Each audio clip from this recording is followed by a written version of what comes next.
Okay, so turn this music down. Make sure you can hear me. Yeah. All right, so let me turn this music off. Hold on. So I'm going to go ahead and do this at the school because I have to go out in the hallway. So this is what we did on Thursday and Friday, and it's even updated since then. So if you were at Thursday, Friday, and I will give you some more information on this one. I'm doing this one Friday at 11:20 in the morning. All right, so I'm going to share the screen for a little while. And all right, so third hour can attest that we just had the worst Zoom I've ever had. I had problems and delays, and I screwed up too. And then the transformer started messing up, and I couldn't get any juice, and that Zoom went bad on me. Then I didn't have one cable hooked up. I should have been. It was just a mess.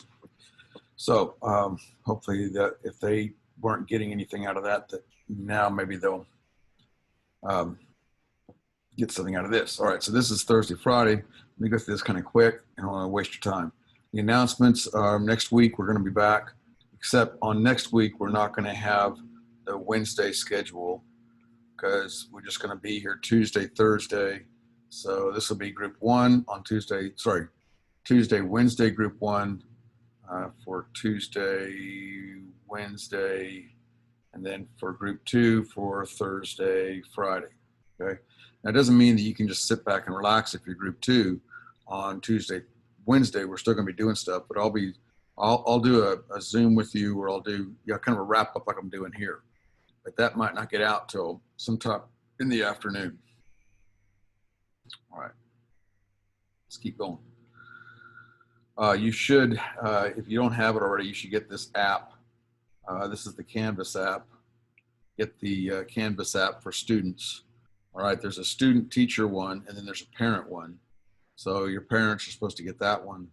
But this will be good because then you can keep up with class on your phone or on your iPad. You won't need that laptop. Now, as far as this quiz 3 goes, this has been my Waterloo. Quiz 3 has been I've had some issues with quiz 3. So long story here, but you want to go back and make sure that your quiz grade did get submitted. I have opened it up again. I've extended the due date till September 11th now, and I gave you another shot at it. Now you have 4 attempts.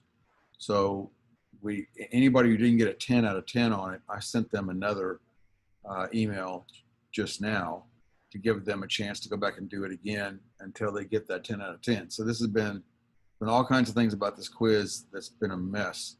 But I think with another attempt and another deadline that you can get that 10 out of 10. I also went ahead, since I did that for quiz 3, I did it for quiz 2 as well. I gave you another attempt on that, and I extended its deadline to September 11th, next Friday.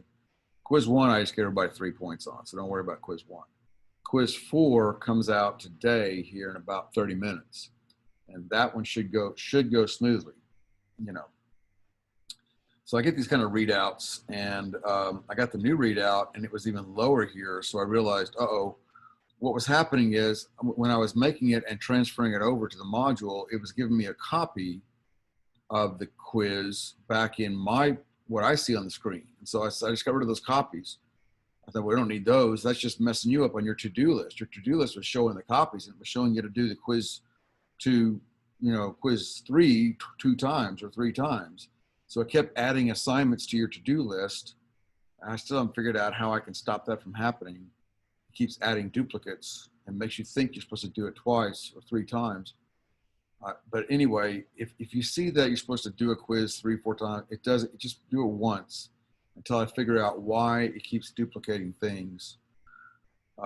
This is a slow process, and I haven't anybody yet has been able to answer my question on that. So hopefully quiz 4 will go smoothly, and I'll make sure there's nothing duplicated, and if it gets duplicated, I definitely will not delete anything, even if it's a copy. Okay, what a mess. So I do encourage you, I'm starting to get a lot of students that are now emailing me right there in Canvas And I get a notification on that. And I get so many notifications that it slips through, but I will try, you know, daily, 3 or 4 times a day to go back and reply. It's better just to do it right here. That way we're still in the program together, and I can quickly look and see. All right, so that's a good way to do it, to contact me. Also, of course, the Facebook group is something I check regularly. And speaking of the Facebook group, here it is with our new cover.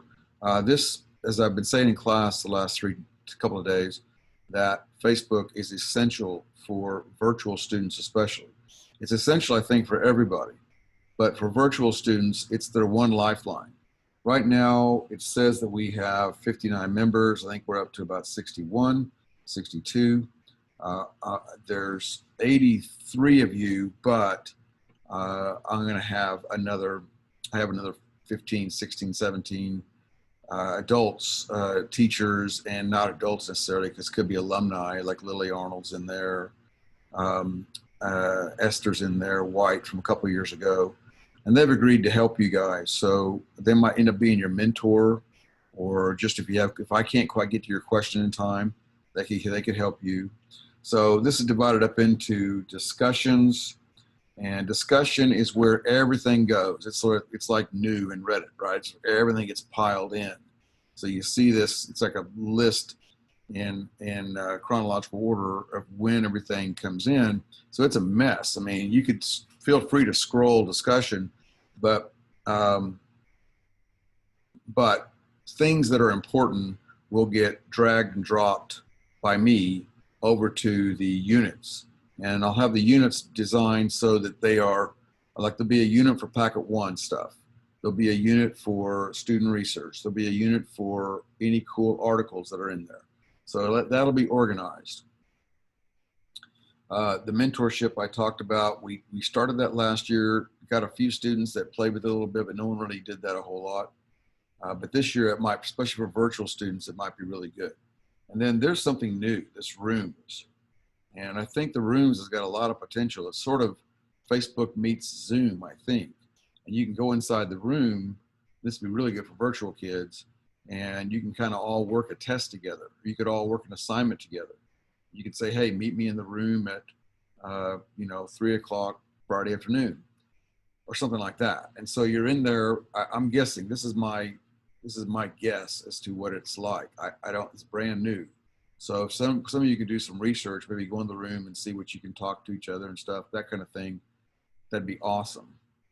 Because I'll join the room, and then I can be there also kind of working on stuff and helping you if you have questions. So it'd be sort of like a really cool office hour sort of thing. That may be what it is. We'll see. Now, you have to ask to join, of course, and there's some questions. Just answer the first question, say, yes, I'm going to ask his class, and use your actual name. Well, oh, no. You can say Elmer McFudd if you want, but you've got to then say, okay, I'm really Aaron from Third Hour, okay?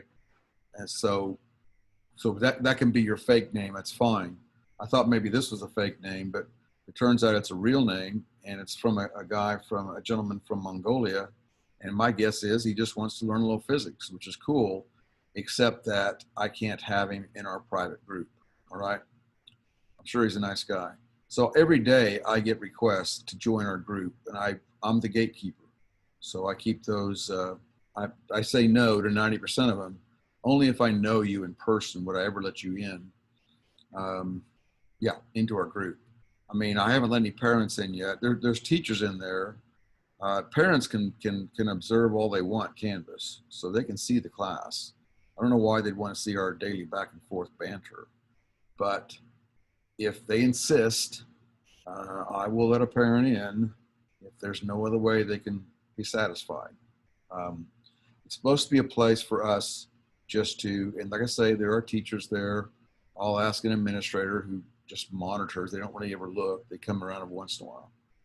So I want this to be a group for us, all right, without interference. So there'll be no political stuff, even funny stuff. We just can't have, I don't want it to become a contentious group. It has to be a fun group, and it always has been. We've been doing this stuff since 2011, I think, Facebook groups. And we've always had good groups. This will be a group that'll last for the rest of my life, certainly, and probably beyond me. It'll last the rest of your life if there's still Facebook around. So I really feel like the group is a good thing, and it's a good thing to refer back to over and over and over again. So I know I'm pushing it a lot, but this makes the class go so much smoother when you all have access to it. And there'll be keys posted on there. There'll be, a lot of things that'll help you. Now, if you are on the Facebook group and you have a question for me, you type in QFA, put QFA at the beginning, question for asking, not GFA, QFA, question for asking. And then I can search QFA and see quickly, rather than scrolling through discussion, and missing it half the time. I would see your actual question. I can answer you faster. Okay, today's physics. We were talking about the universe. We're talking about where we fit into the Milky Way galaxy. And I said, we're out in the suburbs.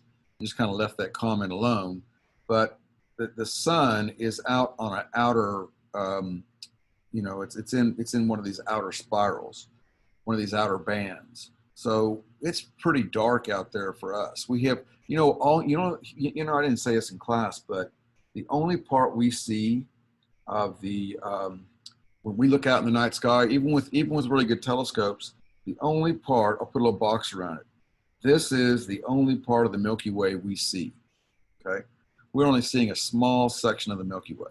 It's actually probably smaller than that in the night sky. You might see a haze, and on a really dark night without any clouds, you do an open exposure on your camera. Then all of a sudden you start to see those other lights, and it's really those pictures you see. That's not something I did see it once in Taos, New Mexico, up in the mountains. I almost fainted when I saw it, because I was like, I've never seen a crystal night like that. I was out in the woods by myself, and it was in a clearing, and it was like 2 in the morning, and then I thought I heard a bear, so I got the heck out of there. But that instant of me looking up there was, then I heard rustling in the trees. So normally if you're in class, I would blow up a balloon right now, and on that balloon I have Sharpied in different galaxies. And so this is our discussion of the idea of expansion of space-time, the expansion of the universe. And the first person to propose this was Edwin Hubble, back in 1925. And people, the thing is, it wasn't just him on after a couple of scotch and sodas, came up with this idea. He had data. He has a very famous graph, which we'll get to, we'll talk about later, but where he showed that not only are all these galaxies moving away from each other, they're actually speeding up the further away they are from us, the faster they're going. There's something called a Hubble constant. And if you want to look him up, he's an interesting character. I've heard anecdotally that he was a bit of an ass. He is a big talker, had a huge ego, but a lot of these scientists have huge egos. So he had the benefit, though, of the 100-inch Wilson Observatory, the big telescope, the biggest telescope in the world at the time, out in California. It's still out there in Southern California. But so that's why he could, just through data crunching, he came up with this graph. And I guess he won the Nobel Prize for it. But anyway, it was 1925. So this begs the question, though, if, say, this were, let's say this were Andromeda and this was the Milky Way, shouldn't they be, like here we are a billion years later, shouldn't they be going apart from each other like everything else is on the surface of a balloon? And the answer is no. For these, they're coming together. For the Milky Way and Andromeda, in that weird case, they're coming together. And then I asked the class to comment why that is. And somebody always put, okay, it's because of dark matter. Now, the first person, one of the first people to really study this was a woman named Vera Rubin. Vera Rubin. And we're talking 1950s. And 54, I think it was, Vera Rubin, who was at Vassar. I'll try and put a picture of her up on the Facebook group. Maybe I'll make her the cover. But and then someone's already painted a ceiling tile for me.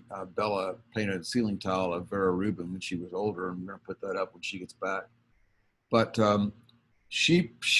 okay, so she studied the galaxy and studied the Earth and the sun, and she said that, okay, the Earth rotates on its axis. The Earth goes around the sun goes around the center of the Milky Way, and her question that she started to become obsessed with was, what does the Milky Way go around? In other words, is there a center for our universe? And if there is a center for the universe, do galaxies orbit it? And then you could also say, well, if we do find the center, we found where the Big Bang occurred. Well, it turns out this whole balloon idea, there is no center for the surface of the balloon. You say, well, Mr. Askey, there is a center for the space inside the balloon, but that's not what it is. We're on space-time. This is a space-time surface. And so there is no inside the balloon. We're on this curved, and we're moving, out at actually faster than the speed of light. It's kind of weird because dark energy is what's running that show, and dark energy doesn't have the same speed limits that light does. The electromagnetics does. But anyway, I'm getting out ahead of myself. So she then started to look into this and found out that no, there is no center. And she started to figure out a lot about dark energy and dark matter. So Vera Rubin is another woman who had kids and had to fight the whole system and misogyny and all how men are. They're bad in science too. They're getting better, but 1950s. So, Katherine Johnson for NASA, those kind of, all these stories, you hear about science and women, and I'm ashamed of it, but science has not been, up until about the last 30, 40 years, science has not been fair to women. Okay, so that's why I champion a lot of these people that not only they had a great idea, they couldn't get anybody to listen to them. How frustrating would that be? But so that's why Vera Rubin is another hero of mine. Okay. So I think that's it. Oh, well, so we talked about the luminous ether, and because Newton understood that there's all this kind of motions going on. And so he said there has to be something that's not moving. It's like a matrix that holds everything together. And it made sense because, like, they figured out in the 1700s that, in the early 1800s, Ernst Mach and people like that, that when you talk, you have to have a medium. There has to be air between my mouth and the speaker for this laptop. So if I take the air out, you would see my lips move, but you wouldn't hear anything. So the idea was that, and Thomas Young then showed in 1799 that light is wave-like in nature. So light is a wave, sound is a wave. So since sound needs a medium to travel through, then shouldn't light need a medium to travel through?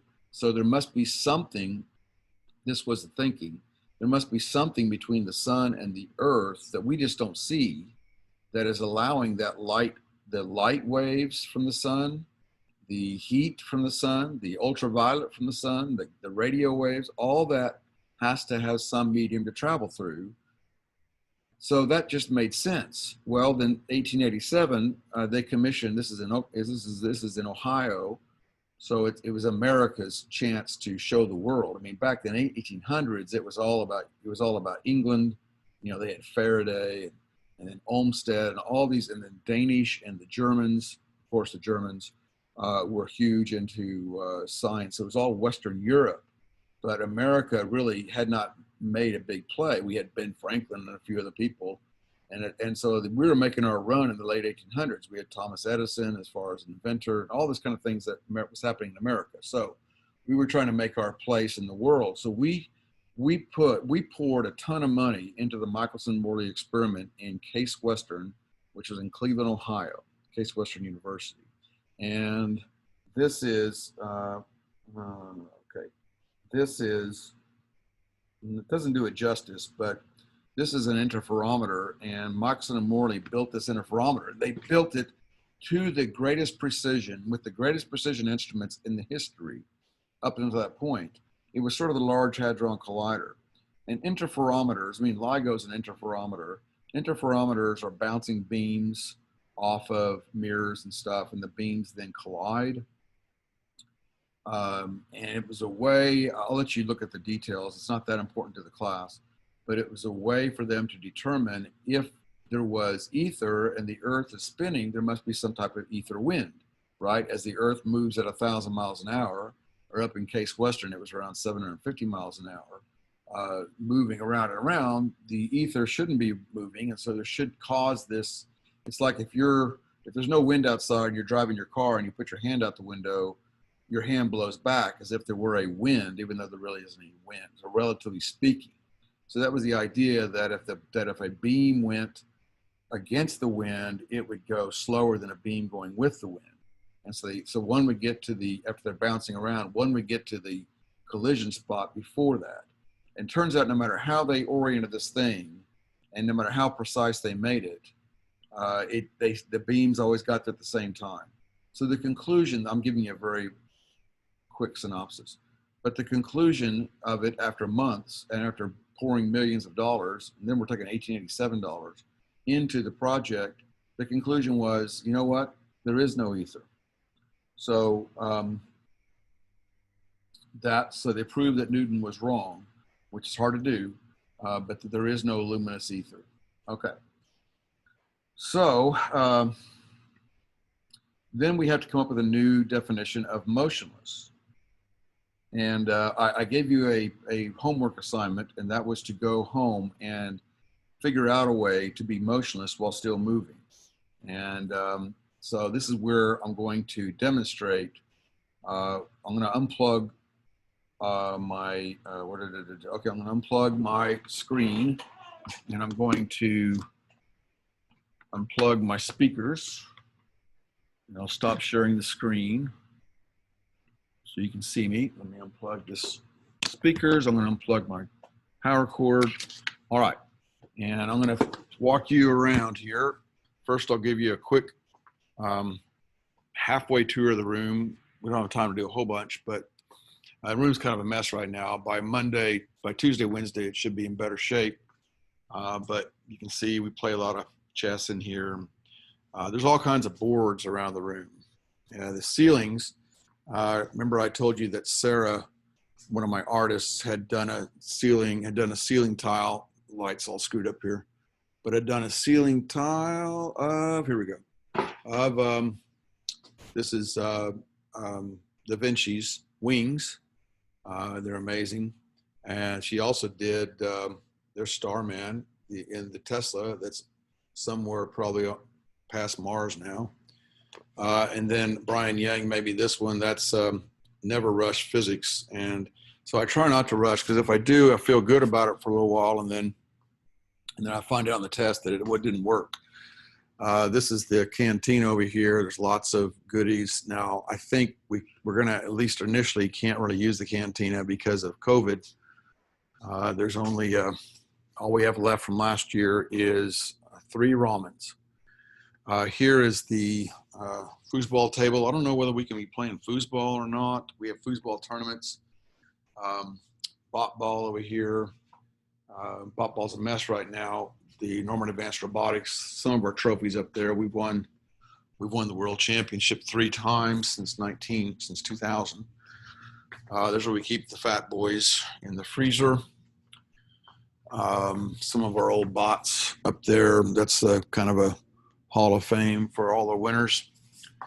Anyway, I need to go out to the, let's talk about it. So the question is, am I moving right now?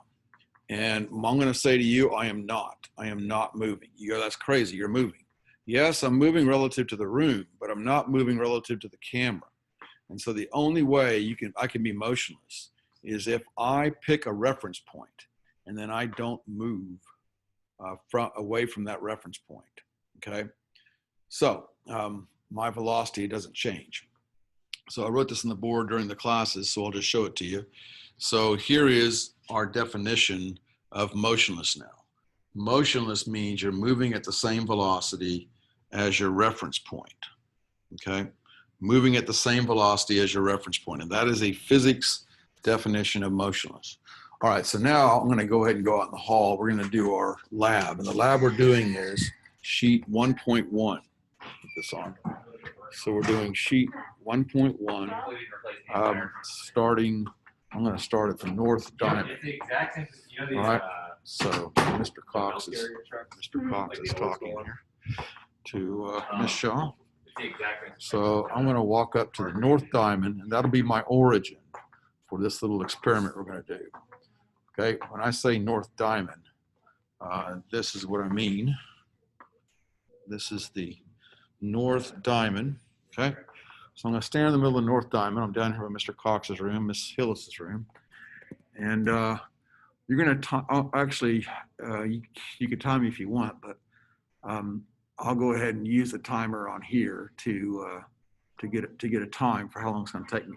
So I'm going to do 2 trials here. We're going to plot them when we get back in the room. First trial is I'm going to, this will be my origin, and I'm going to walk south. And normally when you walk south, you say that's negative, but I'm going to call it positive, okay, for this particular lab. So I'm walking south to the South Diamond, and then it's 50 meters away, and then I'm going to, you're going to time me, okay? I'm going to time myself actually. So here, okay, hold on, and 3, 2, 1, go. So now I'm timing myself. So I'm walking down the hall towards the South Diamond, and I'm going to interrupt their conversations and walk by them. All right. So I got to stay walking at a constant rate. I can't speed up or slow down because we want this to be a nice straight line. All right. We don't want to complicate it. We'll get to that curve stuff later. That starts to require calculus. So we want to keep things simple to begin with. So I walk down this hallway. I'm going to that diamond, and here I am, and stop. Okay. So that took, let's just say 40 seconds. So now I'm at the, now I'm down here at the South Diamond. And if you look that way, you see Mr. Shader's room and Miss Terry's room, okay, Mr. Powell. Down here, you see Miss Johnson's room, and you see Mr. Pitticott's room. Okay. So now we're going to do it again. This is our second trial. Then we're going to start here on the South Diamond, and we're going to run. I'm going to run to the North Diamond. Okay. So I'll turn it around so you can see me running, and I'm heading that way to the North Diamond. So I'll time myself. So 3, 2, 1, start. So I'm running, and I got to run at, once again, I got to run at a constant rate. I don't want to speed up or slow down. So I'm running at a constant rate, and to this diamond up here. And here we go. And stop. Okay, so I look at my time here, and that was 22 seconds. So it took me 40 seconds to walk the first trial, and the second trial was 22 seconds. Okay, so now we're going to go back in the room, and I'll go ahead and set this thing up. I'll just leave it recording because last time I paused it, I lost everything. So Zoom has got its trickery as well. Okay, so I got to set up the other screen, and then we'll go. So while I'm doing that, you can on yours go ahead and find the papers. The paper, the stack we're dealing with is 1.1. So find 1.1. If you don't have a stack of papers, I'm gonna take this off now. If you don't have a stack of papers, share that screen again. You can text me. My number is 405-760-8425 if it's an emergency. And I think you not having a stack is probably a packet is probably an emergency at this point, because you need to get that thing. Because now we're going to start working on it a lot. Okay. So there's the motionless thing. So this is the paper I'm talking about, sheet 1.1. So you should have this. And there, I just did that. Okay, I went out to the hallway, tried to do that. And normally, like I said, normally north, if it's a kinematic situation, north is positive and south is negative. But in this case, because we started at north, I said that I'm going to make south positive. And there's a reason for this, but I'll go into the details. But so we're doing that kind of weird situation where to the south is positive. But I'm the king. When I'm doing a demonstration, I'm the king. I make up with the rules I want to make up. All right, as long as I don't break physics. So we're saying to the south, in this one case, is positive. Now, I wanted to point this out. When you go, you have your paper copy, right? I mean, that's great. You have a paper copy.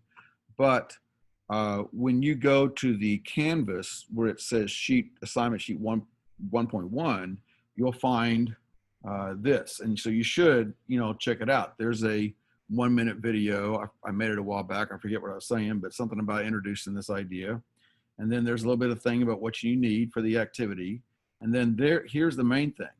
There is a help video, which is going to talk about the things I'm going to talk about in the next few minutes. All right. So you have that, and I'm trying to make it so that my goal anyway is so that every sheet you get, there is a help video that goes along with it. Now, the help video is probably not just me working the sheet for you. It is me talking about a concept that's inside that sheet. And sometimes a sheet may require 2 or 3 help videos, but I don't know if I'll get that far. I'll be lucky to have 1 help video per sheet at this point. All right, maybe next year.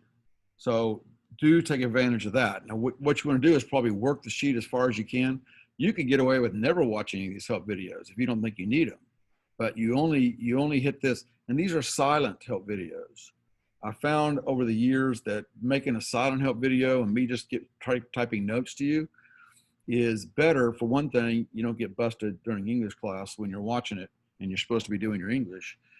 And 2, you can have your music on in the background. 3, I don't have to have everything quiet. I'm telling my wife to be quiet while I'm making a video. And plus, it's better. I'm a better writer than I am a talker. So, there's no question you didn't understand something. So anyway, there's a lot of advantages to doing silent help videos. So old school videos I've done are talkie videos. I call them talkies.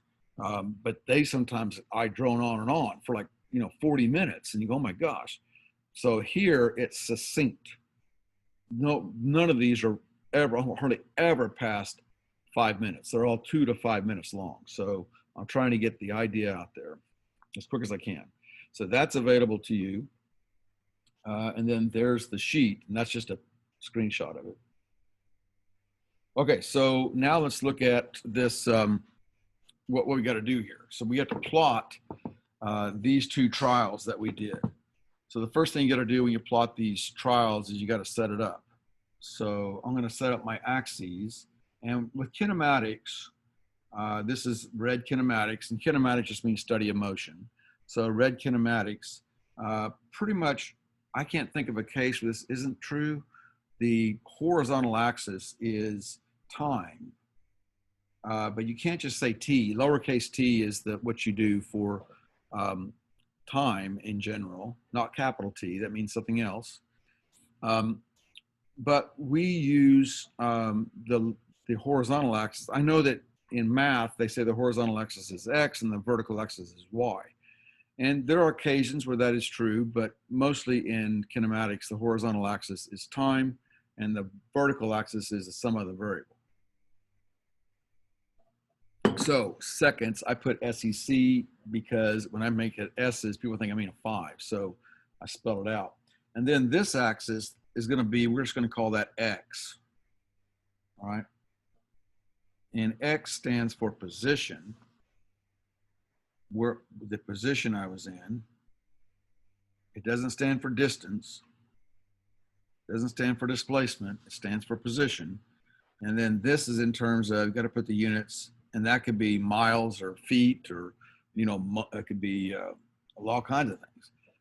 But we're just going to say meters. The meters it's called MKS system. Meters is standard. All right, and then down here, then you have to determine where your origin is going to be. Now you have a choice where to put it. usually it's in a corner, usually, unless we're dealing with springs. But the origin here, the default for the origin is the lower left. And so this is our origin.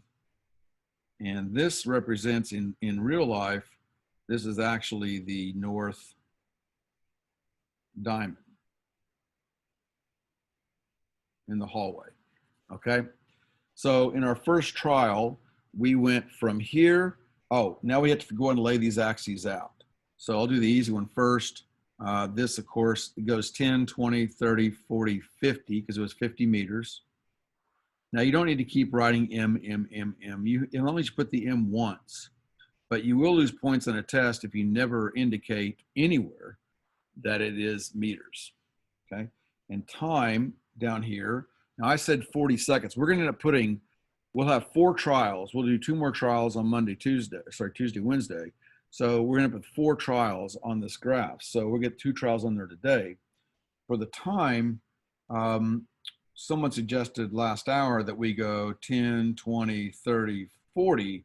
But the problem there is that you only used up half your page. And you want to use as much of it as you can. I don't want to see any of these graphs that look like this, and that's the whole daggone graph. Okay, don't do that. You gotta be nice to the reader. So this is, lay this out. If we call this, works out, if I call that 10, 20, 30, 40 seconds, because I said it took me 40 seconds to walk, and we've done it enough times where that's about what it takes me to walk at a decent rate, you know, brisk but steady rate down the hall. Okay, so I'm gonna use, you'll need 2 color pencils and some kind of ruler, or straight edge. I mean, the rulers are nice, but you can just use a piece of paper, something straight. Use your credit card, whatever.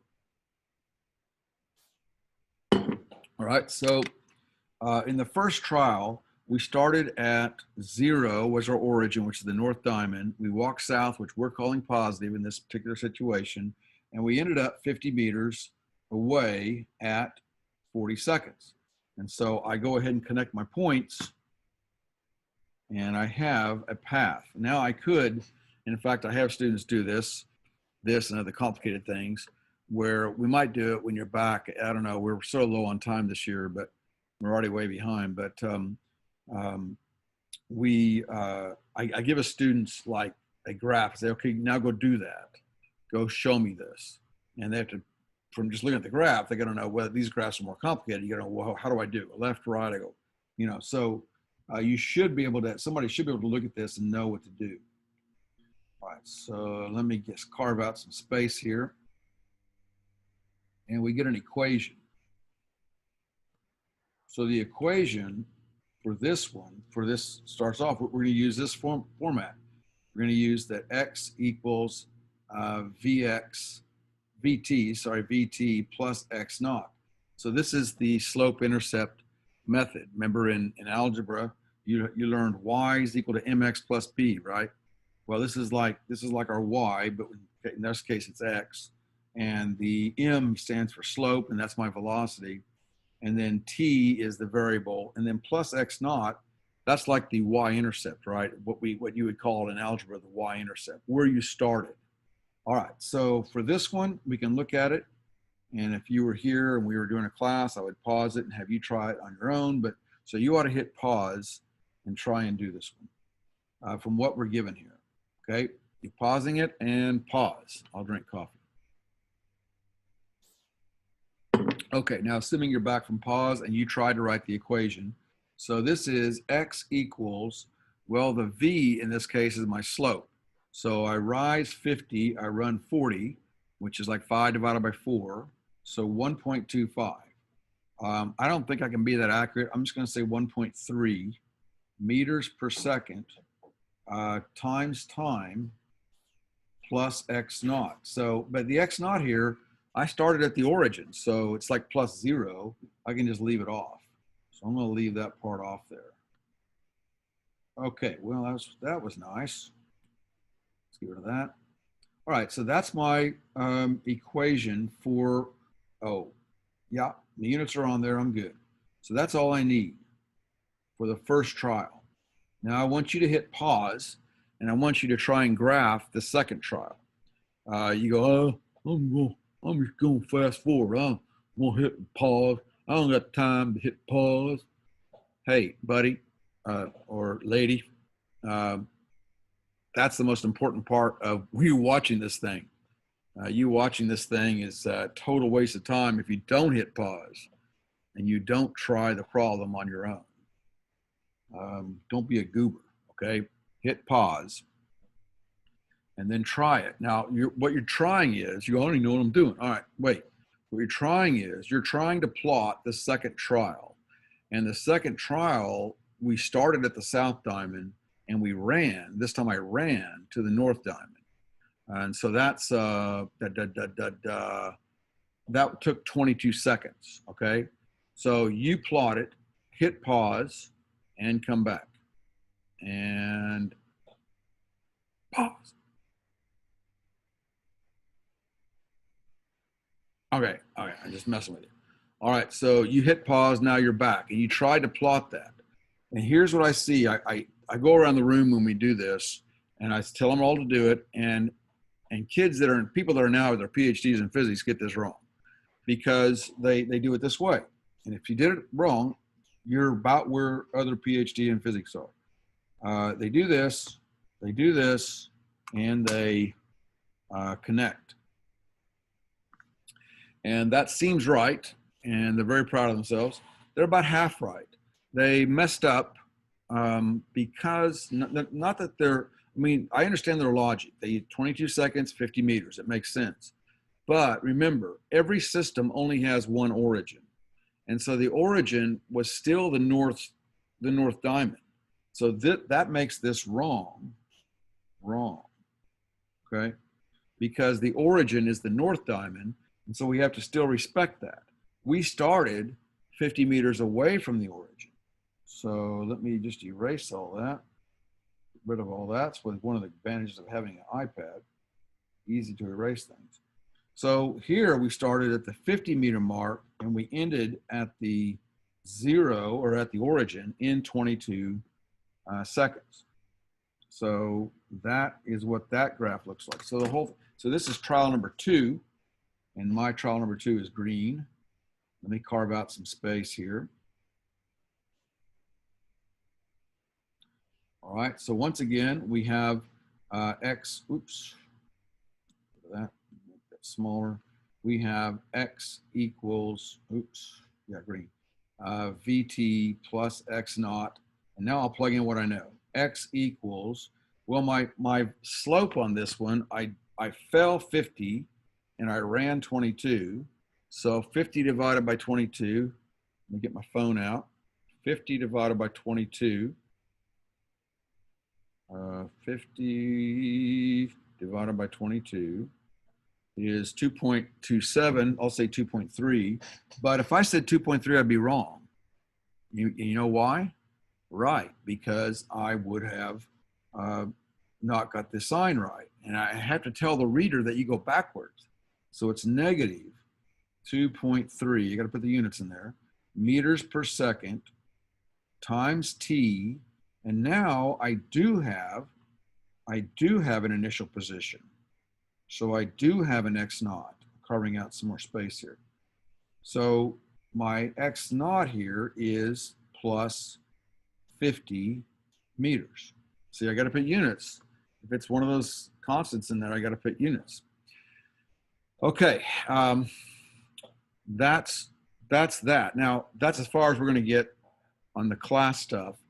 And then we'll do trial 3 and 4 next week. But here's your homework. Your homework is, don't worry about the back here. We'll do that next week. The homework is sheet 1.2, which looks like this. All right. It's the same idea. We're going to do just the front. Don't worry about the back yet. Just the front for homework over this long weekend. Now, if you go back to where it says sheet 1.2 in the Canvas, I know you have the paper. I mean, you have the paper copy. But if you go back to Canvas, then you'll find there another help video. And the help videos don't normally just kind of walk you through the whole sheet, but they are associated with that sheet. The concept is. So look on that help video, and it'll help you a lot. I think in this case, this is from Askey's Physics. If you don't want to go to Canvas, you just go to YouTube channel and you can look up. I have 165 now help videos there. You can look up and go to I think it says Red Kinematics. Anyway, but if you just go to the Canvas, you can click on this, and that'll take you through a help video on this, how to do it. But if you don't want to look at that, you could probably do it without looking at the help video. Some people don't ever want to watch the help video. They just want to do it. Okay, that's fine. So this, you're supposed to write equations for these lines, and you're supposed to talk, it asks you questions about it. So these are really nice little help video. This one, this help sheet, this actually was put together by Mr. Lifsix, who taught physics with me many years ago. He's now up in Portland, but teaching physics up there. But it's a nice little sheet. Okay, so that's your homework. So overall, we're almost done here. Your to-do list before we meet again is to take exit quiz 4, which will be, right now it's 12:07 p.m. on a Friday. So now it's just dropped. So it's just available. You should be able to take that. You'll have until Monday at midnight, Monday night at midnight, to take that quiz. And you know, these earlier quizzes, I keep extending them. I hope I don't have to extend this. I hope that things go smoothly, and it's not. I did give you 2 shots at it. You have 2 shots at each problem, so you could resubmit. Like, it's kind of good to see it and get it back and go, oh no, it tells me I missed number 4. Well, let me go back and look at number 4 and see. So it's sort of remediating. Now, eventually, I'd like to be able to remediate. When you miss, you go, it tells you why. It gives you a hint or says, well, here's what you should have done. But I don't see that feature in Canvas yet. Okay, also join the Facebook group and complete the front of 1.2. Now, you're not turning in 1.2 on Tuesday. We might end up turning it in on Friday. I don't know how it's going to go, but just for now, to keep up with class, have it done. So when we talk about it on Tuesday or Wednesday, or you watch the tape, it makes more sense. Okay. So bye. I'm at a record here, 48 minutes. Crazy. So I will talk to you later. Have a good weekend. And I've got to stop sharing this, and then I've got to end this and end the meeting.